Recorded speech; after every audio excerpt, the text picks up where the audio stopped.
Merci, Président. Madame la Ministre, Monsieur le Ministre, vous connaissez la tempérance qui est la nôtre dans cet hémicycle. Et pourtant là, nous nous mobilisons avec force et conviction sur cet article 8. Et le TO-DE, c'est donc qu'il y a un sujet majeur. Ce sujet, votre gouvernement le connaît puisque j'étais aux côtés de Didier Guillaume quand, en tant que sénateur, il alertait le gouvernement d'alors sur le danger que constituait le projet de mettre fin à l'exonération de cotisations patronales pour le recours à la main-d'œuvre saisonnière agricole. Il disait mettre fin à cette exonération, c'est mettre fin à l'agriculture. Le 23 octobre dernier, dans cet hémicycle, il m'annonçait en tant que ministre, cette fois-ci, vouloir trouver un compromis. Mais quand on fait le calcul, le compromis ne satisfait personne car il n'est pas à la hauteur des enjeux. La France a déjà du mal à recruter des personnes qualifiées, de la main-d'œuvre saisonnière locale issue du bassin d'emploi. Et ce n'est pas en renchérissant le coût du travail saisonnier agricole, l'un des plus chers en Europe, que nous parviendrons à répondre à ces problématiques d'emploi. Mon territoire, en Gironde, comme l'ensemble des territoires agricoles et viticoles, n'échappe pas aux difficultés économiques qui sont aujourd'hui devenues structurelles dans notre pays. Ce sont nos petits exploitants, le terreau de notre économie, qui sont à nouveau touchés de plein fouet. Je prendrai un seul exemple, et pas forcément le plus connu, celui des pépiniéristes viticoles français, redevenus leader mondial cette année devant l'Italie. 232 millions de plants greffés, 600 pépiniéristes. Ces 600 pépiniéristes feraient face à une charge supplémentaire de 5 millions d'euros. Ça fait plus de 8 000 euros par pépinière. Alors, Madame le ministre, Monsieur le ministre, avec une exonération totale à 1,15 du SMIC dans ce PLFSS, le compte n'y est pas.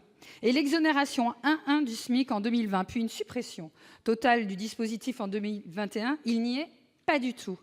Et il ne trace aucune perspective positive pour nos filières, si ce n'est une instabilité législative de plus, une instabilité fiscale de plus. La France rurale grogne. J'ai bien peur qu'elle ne se mette sérieusement à gronder. Alors je vous le demande, purement et simplement, maintenez le dispositif existant en l'état. C'est la seule voie vers une sortie de crise. Merci. Le 134 rectifié bis, Monsieur Menonville. Monsieur le Président, Monsieur le Ministre, mes chers collègues, le TO-DE prévoit un taux d'exonération de charges patronales de 33% pour les salaires compris entre 1 et 1,25 du SMIC. Ces exonérations sont cruciales pour les filières agricoles, arboricoles, viticoles, maraîchères et horticoles. Elles leur permettent de conserver de la compétitivité face à des pays aux coûts salariaux plus faibles. Après une volonté du gouvernement de supprimer le TO-DE en le remplaçant par un renforcement immédiat de l'allègement général des charges, force est de constater que le compte n'y est pas encore.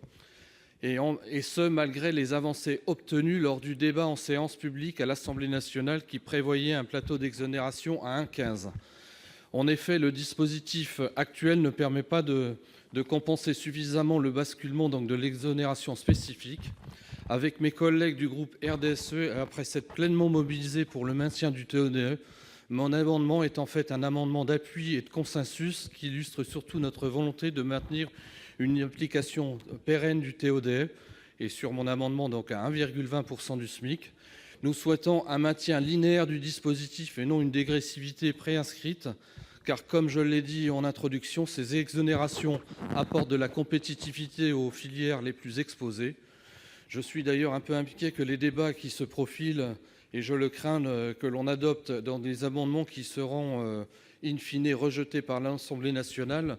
Notre amendement permet donc de concilier effectivement les intérêts de la filière agricole avec les objectifs du gouvernement en prolongeant les avancées obtenues lors du débat à l'Assemblée nationale. Notre Haute Assemblée pourrait apporter une fois de plus donc sa plus-value dans ce débat parlementaire. Merci. Monsieur le ministre. Monsieur le Président, Monsieur le Ministre, Mesdames et Messieurs les sénateurs et sénatrices, ce débat est un débat important pour la Haute Assemblée dans la mesure où le Sénat représente les territoires et qui, plus que les sénateurs et les sénatrices, sont proches des territoires ruraux et des agriculteurs. Aussi, je ne peux que me réjouir du débat qui est mené ici sur cet amendement. Un mot rapide, parce que nous aurons le budget d'ici quelques jours, j'aurai l'occasion d'y revenir. Le gouvernement et moi-même sommes tout entiers tournés Monsieur Duplomb, pour la défense de notre agriculture, la promotion de notre agriculture, la défense des agriculteurs. Et je l'ai déjà dit à plusieurs reprises, je veux être le bouclier face à l'agro-bashing. Je serai toujours devant les agriculteurs, parce que pour moi, les agriculteurs ne sont ni des empoisonneurs, ni des gens qui produisent des produits de mauvaise qualité. Bien au contraire, l'agriculture est montée en gamme, et cette montée en gamme, nous devons la maintenir, et je veux le réaffirmer ici à l'Assemblée nationale. Sur le débat qui nous occupe et sur l'article 8 du PLFSS. Ici même, j'avais posé une question d'actualité au gouvernement, quelques jours avant d'être nommé au gouvernement, pour dire que supprimer le TO-DE me semblait être une erreur, tellement ce dispositif, créé par Bruno Le Maire, qu'il a utilisé à plusieurs reprises, qu'il a fait progresser, était utile pour les agriculteurs, et notamment pour la distorsion de concurrence, et notamment pour la baisse des charges liées aux travailleurs saisonniers.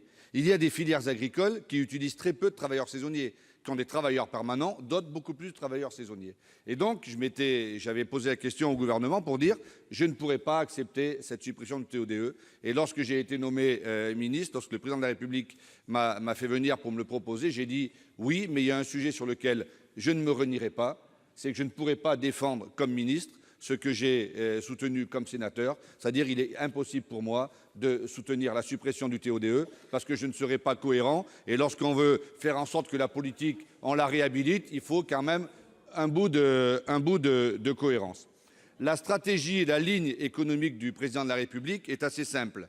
Elle est claire, c'est-à-dire on transforme le CSE en baisse de charges, on baisse les charges durablement pour tous les secteurs. D'ailleurs, dès les salaires du mois d'octobre et du mois de novembre, les Françaises et les Français s'aperçoivent que sur leur bulletin de salaire, eh bien, il y a une augmentation de pouvoir d'achat sur le salaire parce que les baisses des charges ont été mises en place. Ça, c'est une réalité objective. On ne peut pas la nier. Il en est de même pour l'agriculture.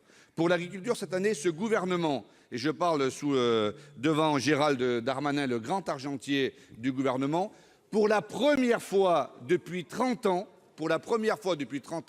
grâce aux mesures fiscales, la ferme France bénéficie de 70 millions de gains cette année. 70 millions.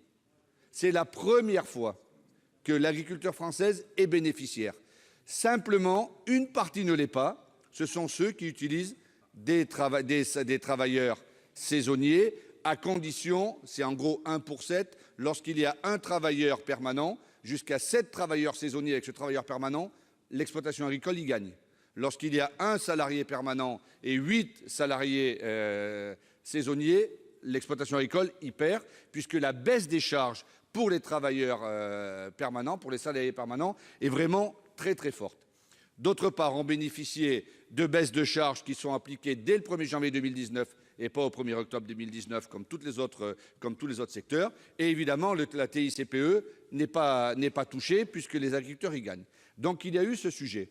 Aujourd'hui, le gouvernement n'entend pas revenir sur le TO-DE dans son ensemble, puisque la volonté, c'est la baisse des charges. C'est la raison pour laquelle le gouvernement a accepté qu'il y ait un tampon qui fasse que jusqu'à 1,15 SMIC, c'est-à-dire en gros bénéficiant à 90% des exploitations et 90% des salariés concernés, eh bien, sur les 2 années qui viennent, on compense intégralement.